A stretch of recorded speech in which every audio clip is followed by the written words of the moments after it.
درود به همگی، وقتتون بخیر باشه. بریم با هم دیگه این تابلو لیپان آرت جذاب رو با ترکیب پودر مخمل بسازیم. خب اول از همه من یک بوم 50x70 داشتم که با استفاده از رنگ اکریلیک آبی بومم رو رنگ کردم. من برای رنگ کردن بومم از 3 تا رنگ تم آبی استفاده کردم.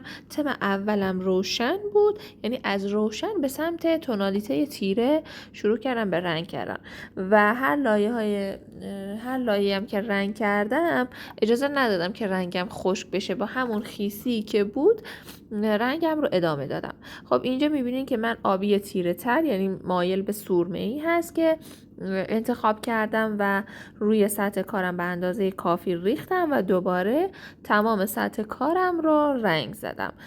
گفتم که یعنی توی این زمانی که دارین رنگتون رو انجام میدین، 3 لایه رنگی که انجام میدین به هیچ عنوان نمیذارین خشک بشه. همون لایه که هنوز زیری خیس هست لایه بعدی رو میریزیم.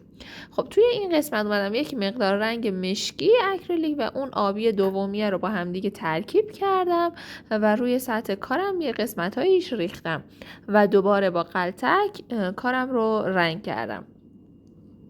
شما برای رنگ کردن میتونین از ابر یا قلمو هم استفاده کنیم، ولی من با استفاده از این قلتک ها کارم رو انجام دادم چون که کار کردن باهاش راحت تره و خب رنگم با بدون خط روی سطح کارم پخش میشه. خب هدف من از این که میام رنگ ها رو لایه لایه میزنم اینه که میخوام یه پس زمینه حالت سایه روشن، یعنی یه قسمت های تیره و روشن روی سطح کارم ایجاد کنم. حالا چه جوری؟ به این شکل یه تیکه پلاستیک رو برمیدارم، مچالش میکنم توی دستم و خب اون رنگ تیره آخری که داشتم رو میزنم داخلش پلاستیک و به همین شکلی که دارید میبینید روی سطح بومم میزنم. خب اون قسمت هایی که تیره هست که با پلاستیکم میزنم که تیره میمونه و قسمت هایی که روشن هست اون رنگ زیری که اولین رنگی که زدم و آبی روشن بود اون خودش رو نشون میده و مشخص میشه. حالا کارم که خشک بشه این حالت تیره و روشن پس زمینه کارم خودش رو خیلی بهتر نشون میده.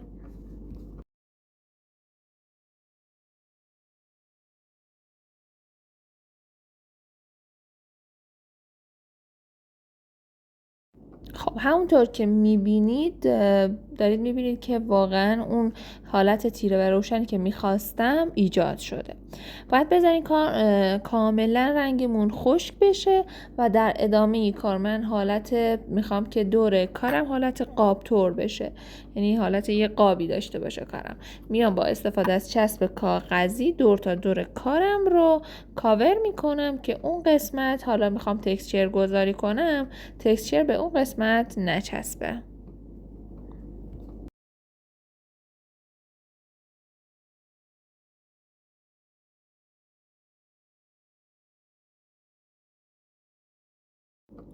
خب شابلون لیپان آرتم رو با استفاده از چسب کاغذی فیکس میکنم روی کارم.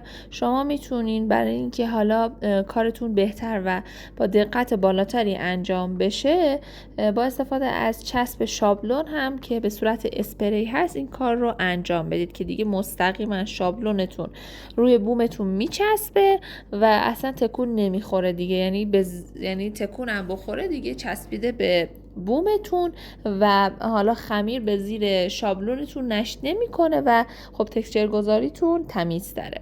با استفاده از یه دونه کاردک یا کارت ویزیت، من با کارت ویزیت خیلی راحت ترم تکسچر گذاری ما انجام میدم. حتما تکسچرهای اضافه از روی سطح شابلونتون رو تمیز کنین که یه قسمت هایی زیاد و یه قسمت های کم نباشه، یعنی سطح کارتون به یه اندازه تکسچر باشه که یه جایی مثلا نازک نشه تکسچرتون، یه جایی خیلی ضخیم نشه. قبل از اینکه تکسچرمون خشک بشه باید شابلونمون رو با احتیاط از سطح کار برداریم و به محض اینکه بچه‌ها شابلونتون رو جدا کردین باید سریعا بذارینش توی حالا یه ظرف آبی یا اینکه بذارین، یا اینکه با یه اسکاچ سریعا شابلونتون رو تمیز کنین که حالا برای دفعه بعدی هم بتونین استفاده کنین. خب من برای قسمت بالا و پایین تابلوم از یه شابلون دیگه استفاده کردم که حالا کوچیک بود و مجبور بودم که حالا تیکه تیکه این شابلون رو بذارم و حالا تکسچر گذاریمو انجام بدم. یه ذره کار باهاش سخت بود، ولی خب به هر شکلی بود من این کار رو انجام دادم و خب نتیجه خوبی هم داشت. بعد از اینکه مراحل تکسچر گذاریمون تموم شد 2-3 ساعت حداقل بهش تایم میدیم که کاملا تکسچرمون خشک بشه و از سطح کارمون دیگه جدا نشه و چون میخوایم حالا یه قسمت هایی رو چسب ورق طلا بزنیم باید حتما تکسچرمون خشک شده باشه که حالا از سطح کارمون جدا نشه. توی مرحله بعدی بعد از اینکه تکسچرم خوش شد من میام یک مقدار چسب ورق طلا رو با رنگ اکریلیک آبی ترکیب میکنم که حالا متوجه بشم کدوم قسمت ها رو چسب زدم و کدوم قسمت ها رو چسب نزدم. تمام قسمت هایی رو که میخوام پودر مخمل بپاشم با چسب ورق طلا و حالا با رنگ آبی که ترکیب کردم کاور میکنم. من میخوام که قسمت بالا و پایین که شکلش متفاوته رو آبی بکنم و همینطور یه قسمت هایی از داخل تابلوم رو میخوام پودر مخمل بپاشم. این قسمت ها رو چسبمو میریزم، یعنی میزنم تمام قسمت هایی که میخوام و اجازه میدم که حداقل 3-4 ساعت بمونه تا اون چسبم حالت چسبندگی پیدا بکنه. یعنی چسب ورق طلا تنها خاصیتش اینه که باید بذاریم بمونه چند ساعت که به اندازه کافی چسبندگی پیدا بکنه و ما بتونیم کارمون رو روش اعمال کنیم.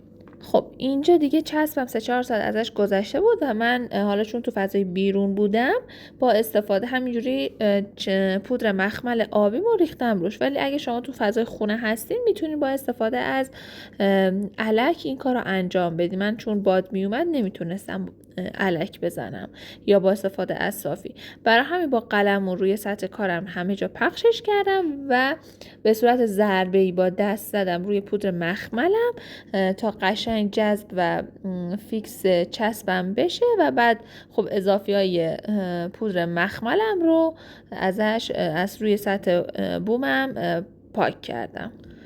خب در نهایت هم میام چسبایی که دور تابلوم زدم رو جدا میکنم و تابلوم آماده میشه و یه تابلوی دکوراتیو قشنگ داریم با کمترین هزینه که میتونیم روی دیوار خونمون داشته باشیم. اگه کانالمو سابسکرایب نداری ممنون میشم که سابسکرایب کنی و آموزش ها رو دنبال کنی.